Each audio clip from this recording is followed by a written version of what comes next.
classroom buildings on your campus. Are any two identical? Probably not. But all had to meet certain criteria. All went through an idea and design phase, and each had a blueprint.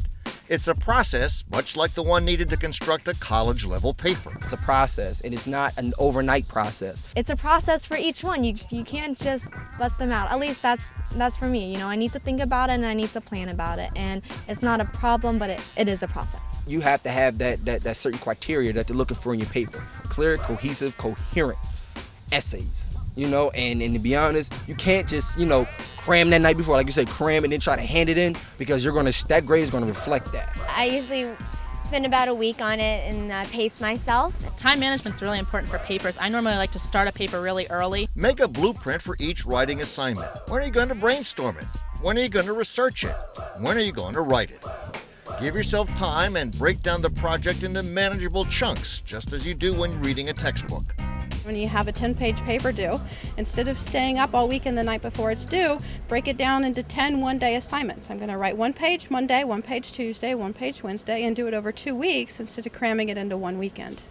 Here's another idea. Break down the paper by subject area. If there's 3 main areas, work on them one at a time. Each may require a day or a week, depending on the assignment. Watch a thunderstorm and you'll see electrical energy flashing through the skies. That's kind of what your brain looks like when it's brainstorming. In both cases, there's no telling where the electrical impulses will lead. A great thing to do is brainstorm.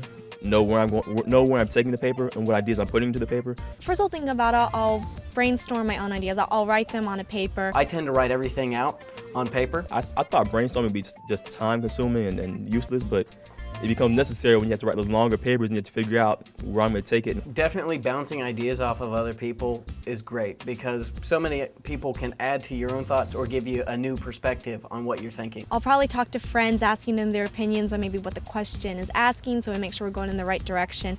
And then by myself, I'll come up with a very structured outline. Outlines focus your writing. Of course, you won't start writing until you've researched the subject. We'll discuss research and plagiarism issues in succeeding chapters. For now, we'll assume you've written the first draft. Your next step, do nothing. That's right, go hang out with your friends and give your brain and the paper a day or two of rest. And then after I've written the paper, I try to have it done at least a week before it's due, just so I can go back and make any last changes, just to let it breathe and let myself get away from the paper just to think. To set it aside for a little while and then come back to it. With new eyes, students can often see things that they could change, that they could revise to make the paper more effective. And then when you come back to it, I can see what was I thinking, or I could have another great idea to plug in here, take out, move this paragraph here. I've had some times where if I've actually just sat down and I've just typed, just off the top of my head, and then I'll just say, what was I thinking? Then I'll actually go over it again, and then I'll reword some things, and then I'll edit, and I'll edit, and I'll edit again, and then I'll cut some things out, I'll add some things in, I'll do some more research. Next, proofread or edit your paper. Printing it out can help. I think it's important to print them out and actually hold the paper that you're writing, because just the computer screen is tricky to sometimes edit from the screen. When you finish writing it, you turn it in, right? No. I actually proofread it a lot and read it out loud and see if it flows. Read it out loud. Good idea. Read it out loud and see if you have the same word in the same sentence 3 times. I read all my papers out loud just to see if they flow. And then I usually get some friends to look over it. Another good idea. Get someone else to read your paper. I email it to a trusted friend who knows the English language a little better than I do. How does your paper turn out after all that? After they butcher it and I correct it, it usually comes out pretty good and it flows really well. You want to go to other students, your parents. If you have a resource on campus that you can use, go to them and ask them, okay, well, will you please read my paper, tell me how I can make it better? You'll find specially trained student tutors at the Writing Center. They won't write your paper, but they will teach you how to make it better.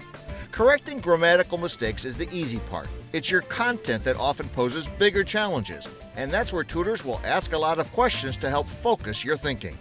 Let's listen in on one session at Indiana University. So, what do the articles say? So how do they say that he's a scapegoat?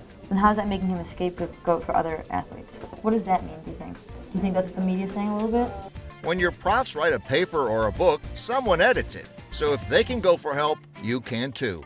The payoff? And they help me get my thesis going so I can make phenomenal papers. I've been getting good grades. Students get the same kind of results at the Wagner College Writing Center in New York City. Becky Genetazio is one of the tutors. We get students coming back 3 and 4 times with the same paper. So It makes a difference? every time, yeah, because the first time we come in, if their paper's a mess, we can work on it to just get it flowing neatly. But the next time they come in, we can work on the grammar. And the next time they come in, we can work on another aspect of the paper. Once you've kind of composed a rough draft of your paper, you can take it to them and they'll revise it and fix grammatical errors and things of that sort. So they've been very helpful to me. Use as many resources as you can to get everything done. And you get a better grade. You definitely will. Remember, the writing process is not an overnight one. Here's the plan. Brainstorm the subject. Research it. Bounce ideas off other people, friends, classmates, parents.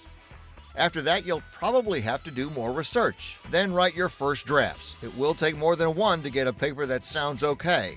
And that's a reminder. Read the draft out loud. Mistakes are more obvious when you read out loud. Now what?